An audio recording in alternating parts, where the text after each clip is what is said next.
actually came off the pile for a little while with some of the guys I was working alongside all day. And one of the guys from Rescue 3, who I hadn't seen all day, I heard him calling me out in the street. And I turned around and looked, and he was running toward me, and he had this look of horror on his face, like he was looking at a ghost. And he said, "I can't believe it's you." And he said, "I can't believe you're okay." And I said, "I can't believe you're okay. I haven't seen you all day, and I'm glad you are." And he gave me a hug and a kiss, and then he stepped back and he said, "You don't realize, do you?" And I said, "What?" He said, "You're on the missing list at the command post." Well, what happened was, every unit in the New York City Fire Department, at the beginning of every tour, every shift, they have a form. They call it a BF4. It's a little form, and it lists every firefighter that's on duty in that unit for that day, what their riding position is on the rig, what their tool assignment is, and the company officer on duty puts one in his front uniform pocket, he puts one on a clipboard in the front of the apparatus, and he puts one in the office record journal. And it's specifically there in case there's a Mayday, and they've done this forever. I mean, this is not new technology. They were doing it way before my time. They were doing it my dad's time. It was there in the event of a Mayday, a major collapse, something like that, where they could find out very quickly who's riding on Rescue 3 today, who's the inside team. You have the outside team, who's the inside team, who are we looking for? Well, they went around, they sent firefighters around the entire site, and they got into as many rigs as they could. Some of the rigs were buried, but whatever rigs they could get into, they grabbed these BF4s, they compiled them at the command center, and they put up a big board, and they listed everyone who was missing. And if somebody showed up and said, "Hey, I'm on the list, but here I am," they took them off the list. I had no idea this list even existed there, but I was on it. And that, as I say, was like 11:30 at night, and that suddenly jogged my memory, and I said, "Oh my God, the last time I talked to my wife, we weren't here yet. The North Tower was still up, and I told her a lot of us are gonna die. She's gotta think I'm dead." I grabbed my cell phone, I didn't have service. I got some of the guys that were with me, I said, "We gotta take a break anyway, let's find a bottle of water, let's get down by the Hudson River, take a breather. I gotta try to call my wife." And after I call her, I'm gonna pass my phone around. Nobody else had a phone with them. Everybody call your family, let them know you're okay. I got service, I called my house, and my wife later told me that when the phone rang, she saw on the caller ID that it was my cell phone, and her immediate thought was, "Oh my God, somebody found Garrett's phone." It wasn't, "Oh, thank God, he's calling me." She was still sure I was dead. She picked up the phone. I said, "Hey, honey, I'm okay, it's me." And she didn't faint, but she basically collapsed. And she's a very strong lady to this day, but that was asking a lot more of a wife than anybody really could be expected to. Once she composed herself a little bit, I told her, I said, "This is worse than anything we could ever imagine." I said, "Everybody that was working in Rescue 3 is dead. Every guy." I told her who they were. I said, "Please don't tell anybody, don't call anybody yet. Nobody's been notified that they're gone. There's no doubt." And then I wanted to tell her, I didn't want to tell her, but felt I had to tell her. A good friend of ours, my wife grew up with this young lady, and she married a fellow that went on to become a firefighter. And through their relationship, I got to know Mike, and we became very good friends. And we had just been at their child's christening, I guess 2 weekends maybe before 9/11. And I met a bunch of the guys from his engine, 26 from Midtown Manhattan, and they were a great group of guys, like all the guys are. And one of the guys was a brand new probie, and he was gung-ho, and he had talked to me all that day. He just kept asking me, how am I going to get into like a really busy company eventually? And he was just an eager beaver kind of guy, and we kind of hit it off and had a good time. Well, he grabs me in the middle of the day on 9/11, the first day, and I didn't even recognize him. And he says, "Garrett, Mike's gone." And I said, "What? What are you talking about?" And he realized I didn't recognize him. He told me who he was. He said, "Lupo, Mike is missing. He's gone. The whole company's gone." And I mean, it just stopped me dead in my tracks, because my first thought was his wife and his two little ones, which one was a brand new infant, and my second thought was my wife, because I knew it was going to destroy her. Well, now I'm 11:30 at night talking to Nancy on the phone, and I'm trying to think, how do I tell her? It's something you want to tell somebody in person, but I knew I wasn't going to be home for days. So I said, did you hear about Mike? And she said, yeah, isn't that amazing? And I looked at the phone and I said, oh my God, she's really in bad shape. What a strange response to finding out your best friend's husband is dead, you know? And I said, what do you mean, isn't it amazing? And she said, how he survived both of the collapses. And I said, what are you talking about? And she said,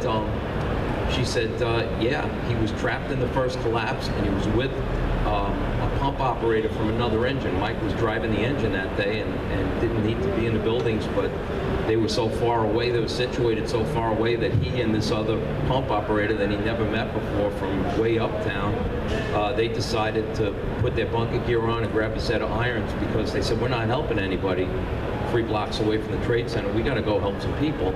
And they had presence of mind. Before they went into the buildings, they exchanged phone numbers and names of their wives, and they said, again, they were thinking like I was thinking. They said to each other, if I don't survive and you do, call my wife, tell her I love her, tell her I love the kids, and tell her it was fast and I didn't suffer and whatever. And they exchanged this stuff. Well, Mike was trapped in the first collapse. This fella from 74 engine got him out of the mess he was in, and he was banged up, but he was still functioning. He was walking a little bit. So with some help, he was getting away from the area, and the second tower came down.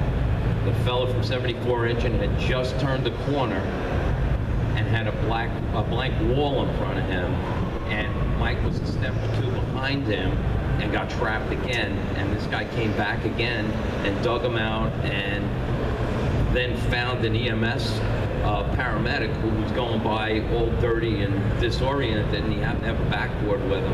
And he said, hey brother, you gotta help me here. I got a guy that's hurt bad. They packaged him, got him into an ambulance, got him into St. Vincent's, and he actually survived, but he was very badly hurt. But my wife tells me, I said to her, Nancy, are you positive he's alive? And because I heard otherwise, and she said, I talked to Joan, his wife, and she spoke to him. He's in critical condition, but they let him talk to her on the phone. So it was a little bit of a happy event out of an otherwise terrible day, because I was sure he was gone also. Other than that, our arrival there, to go back to first arriving on the scene, it was zero visibility. It was like being on the floor above in a burning building. You couldn't see your hand in front of your face. We had to stop our apparatus and get off and walk in, because we were afraid we were going to run people over. We couldn't see anything. And we were just feeling our way. We thought we were probably on West Street, but I don't think we were even sure that we were on West Street initially. My captain got on his portable radio, his fireground radio. He called Rescue 3 several times, and there was no answer. At that point, we realized there was total radio silence. There was not a person on that radio. We had a 5th alarm assignment assigned to each tower, plus numerous units in staging above and beyond the 5th alarm.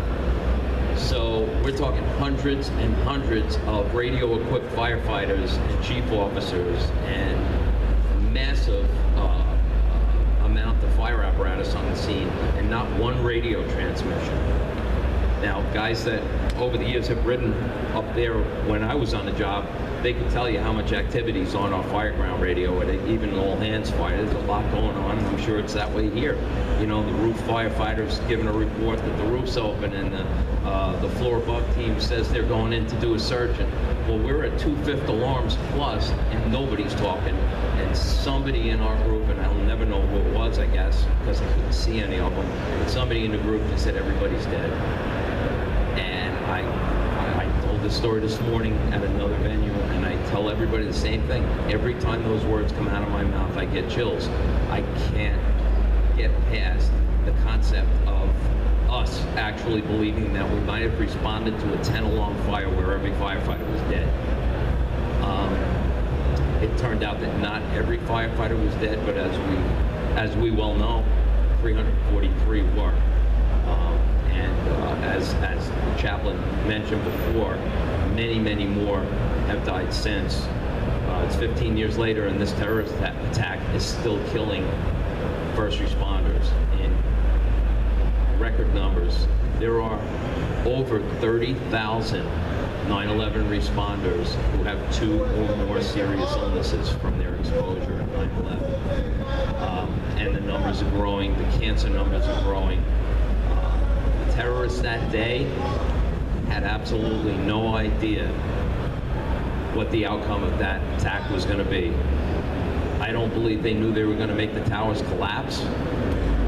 I don't think they had the mindset to know that they were going to have people dying of all kinds of really odd, out there, strange cancers years later. It was beyond their wildest dreams. They wanted to inflict damage, they wanted to kill a lot of people, hurt a lot of people, but their biggest thing is they just want to terrorize people. They want you to be afraid to use the buildings, they want you to be afraid to have a night out in a club, they want you to be afraid to go to the movies. They just overdid it that day. They were way more successful than they expected, and did just tremendous damage to a lot of people, a lot of good people. I spent most of the rest of my career at that site. I did work periodically. We worked in the firehouse responding to alarms, so we spent a lot of our time at the Trade Center. I got hurt there in December of 2001, and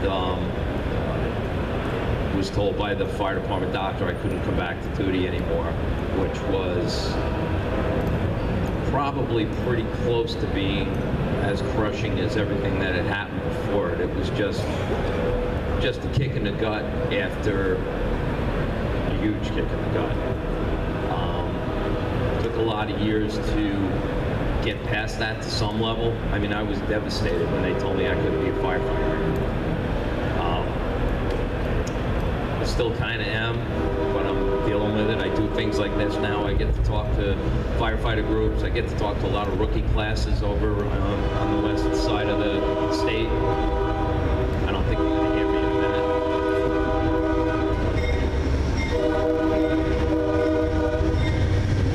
I think that was a commentary on me.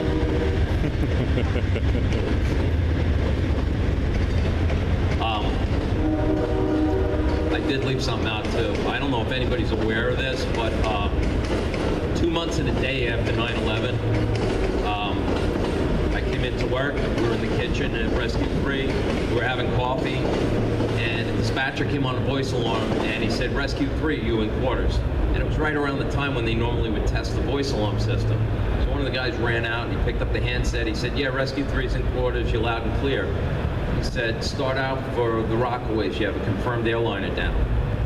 And I will tell you right now, some of the toughest firefighters I ever worked with, their coffee cups literally just fell out of their hands, and everybody was staring at each other with a blank look on their faces. I mean, we quickly recovered, ran out to the 2 rigs. We had to take both rigs on that, and started heading to the Rockaways in Queens, which is where the beaches are in Queens. And a fully occupied airliner took off from Kennedy, and it was only in the air, I don't know, a couple of minutes maybe, and they lost their rudder and came down into a community in Queens. Started a 5-alarm fire, killed some people on the ground, killed everybody on the plane. Every unit responding, but they were going to another terrorism attack. If you mention that plane crash today to a lot of people, they don't even remember it. Had 9/11 not happened, that would have been by far the largest event I responded to in my time as a firefighter. Would have been that airliner crash into a community. It seemed like an all-hands fire, because we were so, by November, we were so used to doing what we were doing 12 hours a day at that site and seeing the things that we were seeing, that a major event seemed like, okay, let's take care of this, do that, do the other thing. We did recovery at the plane crash till about 5 o'clock in the afternoon. The incident happened, I think, about 9:30 and 9 o'clock in the morning. And we came off the pile, got deconned, they took our gear away from us and told us when you get back to the Bronx and get new bunker gear, you can go back in service. And we walked back to the rigs talking about what we're gonna make for dinner. And I suddenly stopped our whole company, and I said, hey guys, we're talking about cooking dinner. If we hadn't been dealing with what we've been dealing with for the last, several months, couple of months, we probably wouldn't eat for a week with what we just did. So I guess the point being from that is it just changed all of us forever. Changed the country forever, it changed us forever. I pray that it never happens again. Again, you folks here in OFD just dealt with a terrorist attack, though, it's not something that's going to go away quickly, I don't think. So all I can offer to you is be safe, be really alert to what you go to. Don't let your guard down. And God bless all of you, and God bless this great country, and let's hope that things get better. Thank you.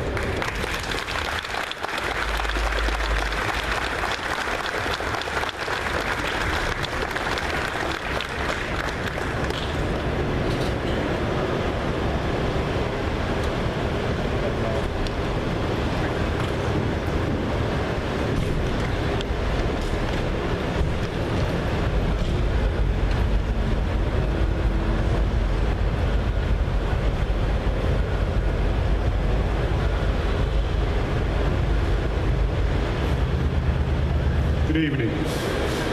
What I'll be reading is a bell ceremony that's held by firefighters across the world.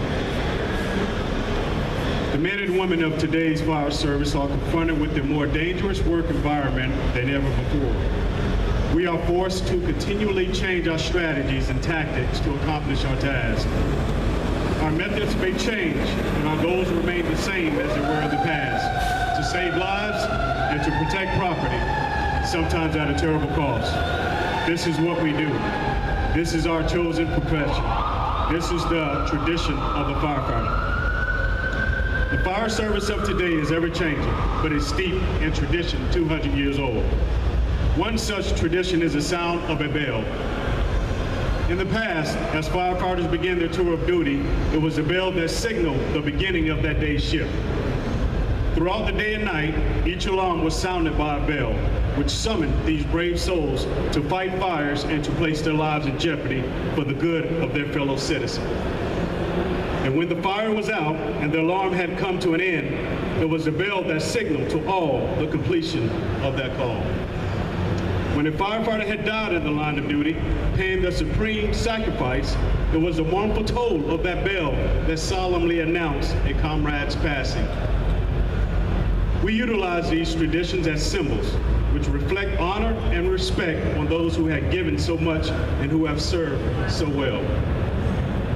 To symbolize the devotion that these brave souls had for their duty, a special signal of 3 rings, 3 times each, represents the end of our comrades' duties and that they will be returning to quarters. And so, to those who had selflessly given their lives for the good of their fellow man, their task completed, their duties well done. To our comrades, their last alarm, they are going home.